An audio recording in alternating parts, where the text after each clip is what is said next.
today, the challenges are just enormous. We know that a fractured society will not be good for growth, will not be good for sustainable development. We need better equality, better democracy. We cannot rely on the idea that technology will solve everything. Vast parts of populations have been left behind. This is not a world that we want. We don't want it for ourselves, and we don't want it for our children and grandchildren.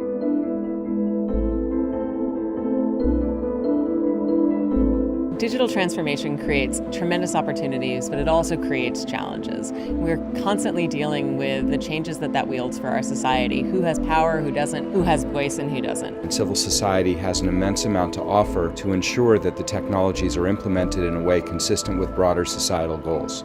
Technology should be in the service of human beings, in the service of values, in the service of families. Jobs will be destroyed and new types of jobs will be created, but 90% of these new jobs in the digital economy are very low remunerated and very low protected. People are losing trust in each other. How do we bring credibility back to the conversation?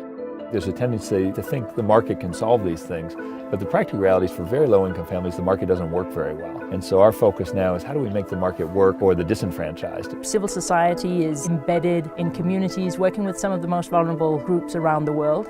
We are the citizens that participate in decisions and that should be aware and willing and committed to defend civil rights, human rights. There are some very, very good examples of people using technology for democratic purposes. It's not whether people are keeping up, it's whether we are thoughtful about shaping a future where people matter.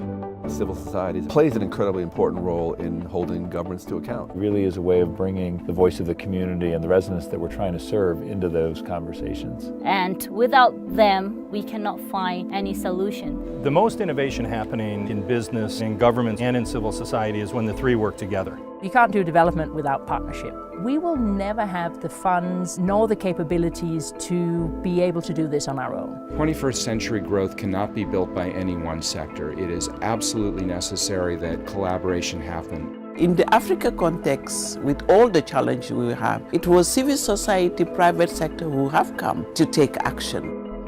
A modern society does well when it really tries to capitalize on the social and ethical potential that there is in civil society. Some of the things that we have learned at the forum really help connect with potential future partners. Here you have government, private sector and civil society in the same room, having a discussion, advancing the agenda of the world. To develop opportunities, develop new models, whether you're talking about climate or you're talking about education or you're talking about health or you're talking about economic development. It's also an opportunity to influence the people who can make a difference as we try to address some of the real challenges. There's going to be movement from realization to action. The World Economic Forum is a partner for all of us in civil society fighting for a better world.